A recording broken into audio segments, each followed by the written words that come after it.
Okay, so let's start the discussion on this topic. Screen share कर दूं मैं आप लोगों को।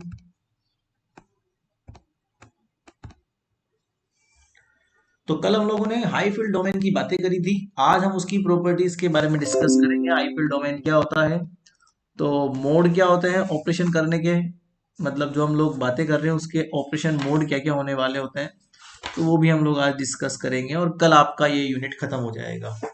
ठीक है, कल सैटरडे है ना, तो कल ये यूनिट आपका खत्म कर दूंगा मैं। जैसा कि मैंने कहा था कि इस वीक में ये यूनिट खत्म कर दूंगा, तो मैं कर दूंगा इस वीक में ये यूनिट। सो ये हम लोगों ने कल किया था, this formation is called high field domain. तो कल का ये लास्ट डिस्कशन था जिसमें मैंने बात की थी कि जो हाई फील्ड डोमेन है वो किस तरह से फॉर्म होता है। अब एक बार अगर हाई फील्ड डोमेन फॉर्म हो गए तो उसके बाद हम इसकी प्रॉपर्टीज के बारे में डिस्कस करेंगे। So the properties of high field domain, heading दो, properties of high field domain. HFD मतलब high field domain, properties of high field domain. तुम लोग एग्जाम में मत लिख देना है शॉर्ट फॉर्म, एग्जाम में पूरा पूरा लिखा करो। ठीक है, तो पहली प्रॉपर्टी क्या है, domain will start to form, domain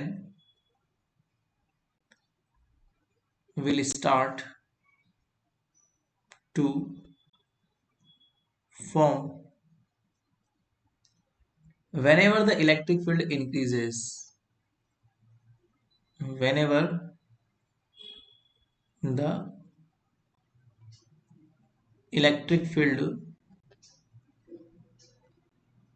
increases। समझ में आया? तो डोमेन तब बनते हैं जब इलेक्ट्रिक फील्ड इंक्रीज होता है।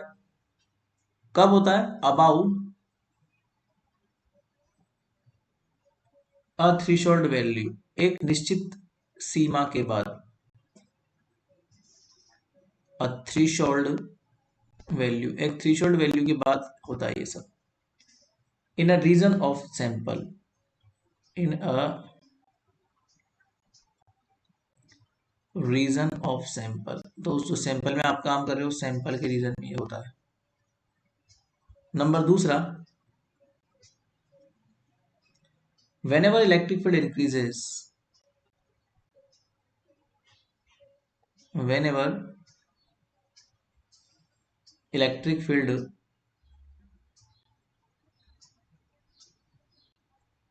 increases, the drift velocity of electron decreases, the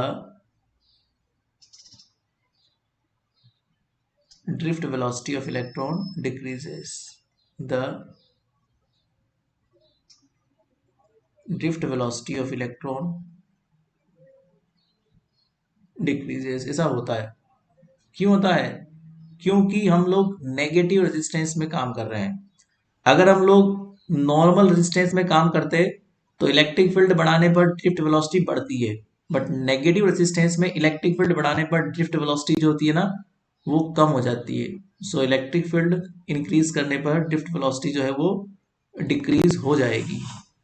so electric field decreases and the gallium arsenide diode and the gallium arsenide diode exhibit negative resistance, exhibit negative resistance. यही तो बातें कर दी हम लोगों ने कल, नेगेटिव रेजिस्टेंस कब आता है। इसका मतलब शॉर्ट में लिख लो, जब इलेक्ट्रिक फील्ड बढ़ाया जाता है उस स्थिति में वेलोसिटी कम हो जाए तो इस कंडीशन को बोला जाता है नेगेटिव रेजिस्टेंस। ये शॉर्ट में तुम लोग समझ सकते हो। Now the point number 3, if additional voltage is applied to this device, if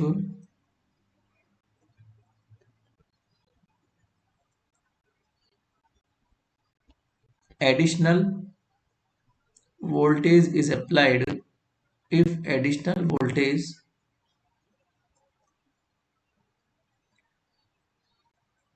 is applied to a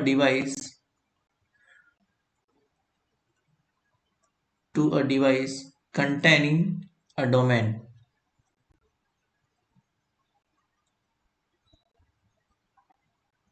containing a domain मतलब जो डोमेन कंटेन करता है वो containing a domain, the domain will increase in size. और जितना आप voltage बढ़ाओगे domain की size बढ़ती जाएगी, क्योंकि थ्रीशोल्ड वैल्यू पर तो डोमेन बनना स्टार्ट होता है। थ्रीशोल्ड वैल्यू से अगर आप आगे और वैल्यू प्रोवाइड करवाते हो तो डोमेन बढ़ते जाते हैं। The domain will increase in size, the domain will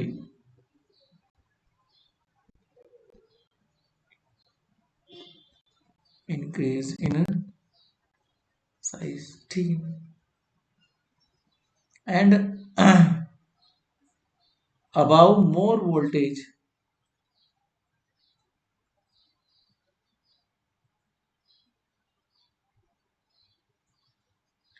and और ज्यादा वोल्टेज बढ़ाओगे, एंड अबाउ मोर वोल्टेज और वोल्टेज बढ़ाओगे, and above more voltage they was added, मतलब वाज तो क्या लिखो, लिखो दे एडेड, वो जुड़ना स्टार्ट हो जाएगी। एक डोमेन दूसरे डोमेन से जुड़ जाएगा, and the current will decrease, and the current will decrease. Domain के जुड़ने से फिर क्या हो जाएगा, करंट डिक्रीज हो जाएगी। तो ये भी एक इफेक्ट है नेगेटिव रेजिस्टेंस का। नॉर्मली क्या होता है, वोल्टेज बढ़ाने पे करंट बढ़ती है according to the Ohm's law, V is equal to I R. तो R जब नेचुरल होता है, जब पॉजिटिव होता है, R की जब कोई वैल्यू ढंग से आती है तो R के लिए V प्रोपोर्शनल टू I होता है, that's called the positive resistance. Voltage बढ़ाओगे तो करंट बढ़ेगी, बट यहाँ पे उल्टा हो रहा है। आप वोल्टेज बढ़ाओगे तो करंट कम हो रही है, क्योंकि डोमेन जुड़ रहे हैं, डोमेन की साइज बढ़ रही है, तो डोमेन का फ्लो कम हो चुका है, that's called negative resistance phenomena. जब वोल्टेज बढ़ाने पे करंट कम हो रहा है, that's called the negative resistance phenomena. Number चौथा है, domain will not disappear, a domain will not disappear before reaching at the anode, before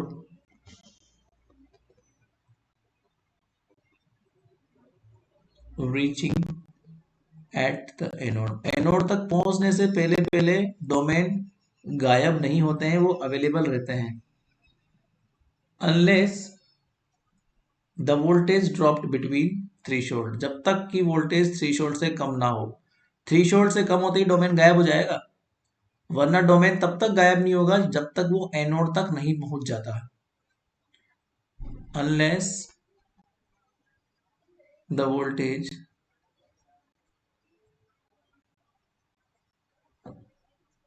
dropped below threshold.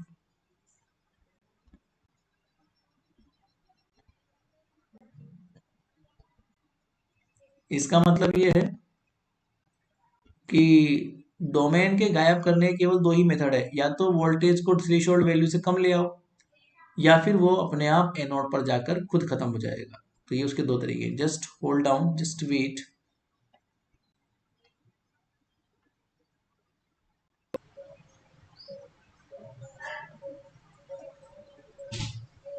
हाँ, आ जाओ वापस से स्टार्ट करें। तो कुछ प्रॉपर्टीज मैंने आपको लिखा दी है, और आगे देखते हैं कुछ और प्रॉपर्टीज के बारे में, ठीक है।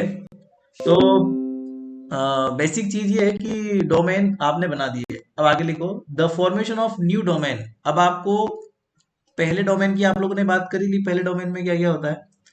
अब हम लोग नए डोमेन बनाते हैं, मान लो। So the formation of new domain,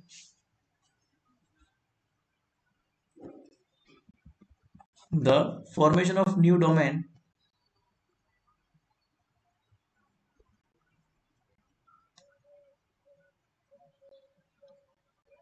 formation of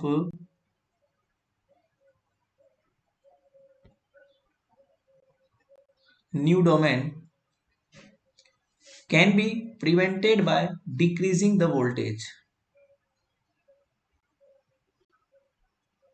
Can be prevented by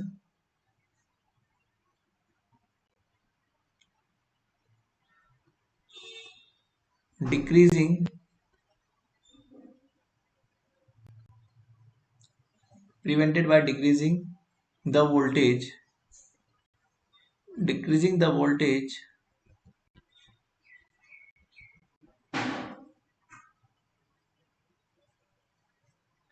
slightly below threshold.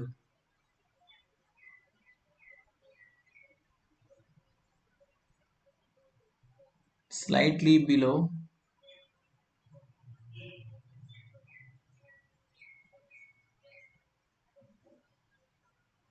Threshold. ठीक है, तो अगर आप लोगों ने थ्रेशोल्ड से कम वोल्टेज किया तो नए नए डोमेन नहीं बनेंगे। थ्रेशोल्ड वैल्यू से ज़्यादा ही करना पड़ेगा आपको वोल्टेज, तभी नए डोमेन बन पाएंगे। छठा, a domain will modulate current. A domain will modulate current through a device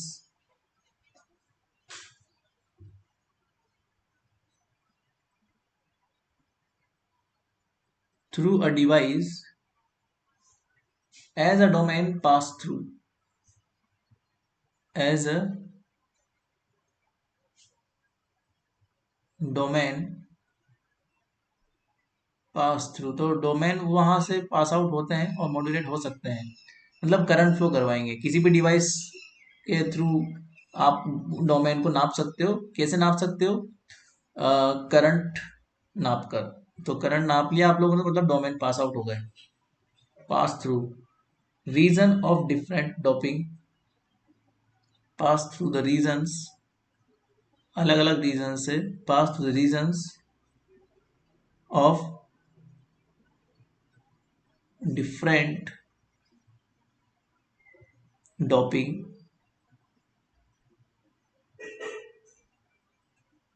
and cross section area, and cross section area, इस तरह से ना। तो अलग अलग रीजन से पास आउट हो सकते हैं cross section area. 7, the domain length is inversely proportional to the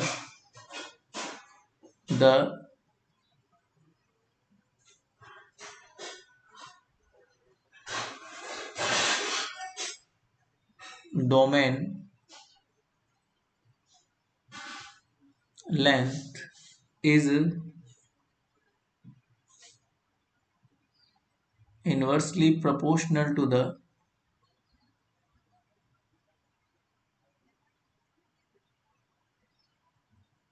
is inversely proportional to the doping। ठीक है ना, तो डोपिंग के इनवर्सली प्रोपोर्शनल होती है डोमेन लेंथ। जितना डोपिंग ज्यादा करोगे उतना ही डोमेन का लेंथ कम हो जाएगा, क्योंकि ज्यादा डोमेन बनने लग जाएंगे। तो ज्यादा डोमेन बनने से क्या हो जाएगा? डोमेन लेंथ कम हो जाएगा। The next thing is that the domain as a domain pass through a point, as domain pass through a point in the device, pass through a point in the device,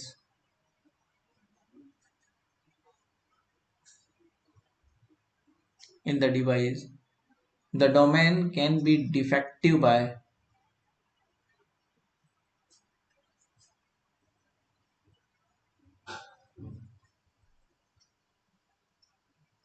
defective detective, मतलब उसको detect किया जा सकता है, उसको major किया जाता है। The domain can be, the domain can be मतलब उसको आपको मेजर करना है कि डोमेन कैसा बना, कितने पॉइंट का बना, तो डिटेक्ट करने के लिए उसे हमें किसी डिवाइस से पास करना पड़ता है। So the domain can be detected, the domain can be detected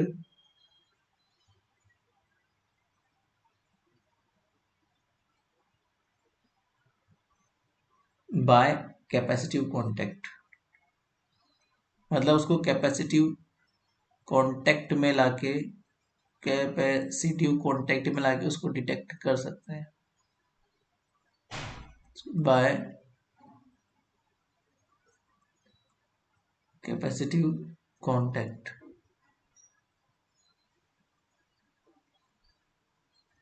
तो हम लोग उसको कैपेसिटिव कांटेक्ट में लाके डिटेक्ट कर सकते हैं। Since the voltage changes, since the voltage changes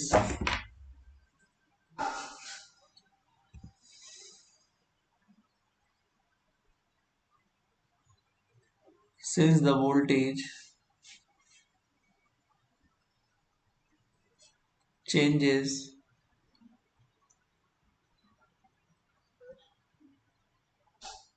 suddenly as the domain passes, तो उस डिवाइस से आप लोग डोमेन निकालोगे बाहर तो वोल्टेज अपने आप चेंज होगी और सडनली चेंज होगी as the domain passes. Domain के पास होते ही उस डिवाइस की वोल्टेज बहुत अचानक चेंज होगी और उसी से जो करंट है वो चेंज होती हुई दिखाई देगी। Just hold down.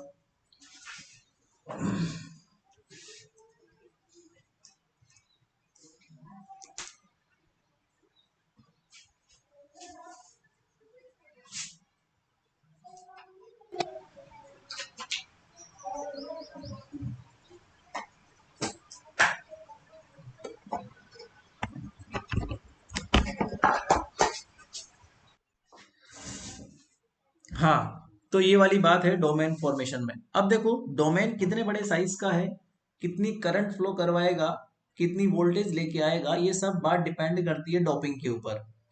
आप लोगों ने डोपिंग कितना किया हुआ है तो उस बात पर ये सारी बातें डिपेंड करती है। और अलग अलग डोपिंग के करस्पॉन्डिंग ऑपरेशन के अलग अलग मोड होते हैं। तो जो नेक्स्ट टॉपिक है वो कहलाएगा मोड्स ऑफ ऑपरेशन, है ना बच्चों।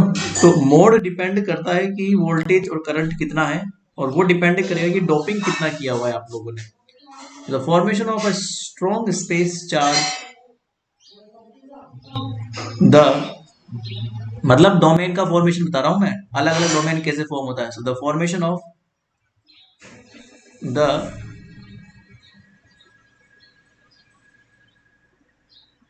Formation of a strong space charge formation of a strong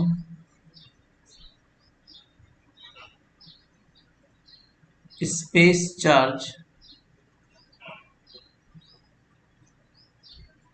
instability, space charge instability, formation of unstable space charge instability depends on the condition that depends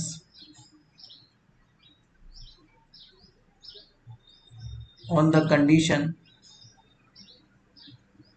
that enough charges are available,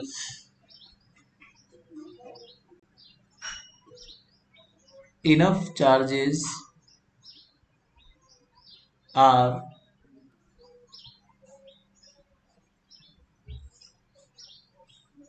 available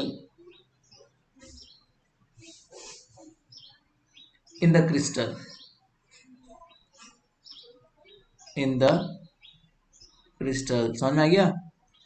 मतलब जो domain बनते हैं या फिर strong space charge instability या फिर जो reason बनता है ना इकट्ठा होने का, वो इस बात पर डिपेंड करता है, मतलब वो ऐसे होता है बेसिकली कि क्रिस्टल के अंदर इनफ चार्जेस हो। तो इस प्रकार से इनफ बहुत सारे चार्जेस होने चाहिए बेसिकली, तो इनफ चार्जेस कंडीशन होनी चाहिए तो in the crystal and that specimen and that specimen मतलब जो टुकड़ा है is long enough, is long enough मतलब वो सफिशियंट लेंथ का होना चाहिए, सफिशियंट उसमें लॉन्ग होना चाहिए, long enough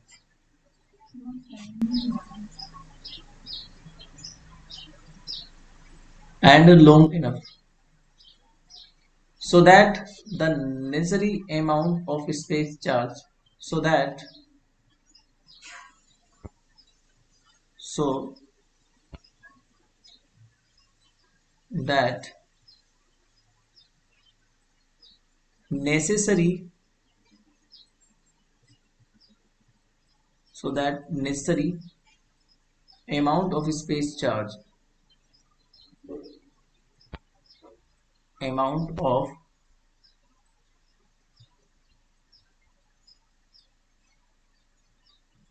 space charge can be built up within the can be build up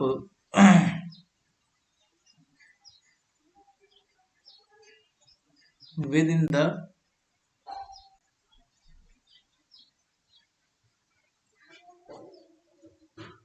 transit time of electron, transit time within the transit time of electron, transit time of electron में वो हो जानी चाहिए, मतलब कहने का ये है this requirement set up a principle इस तरह की जो रिक्वायरमेंट होती है ना वो एक प्रिंसिपल सेट कर देती है, that is this requirement,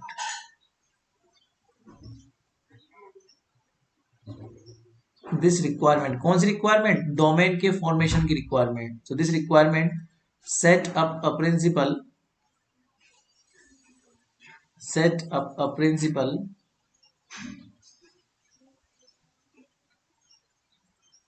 for the various modes of operations, for the various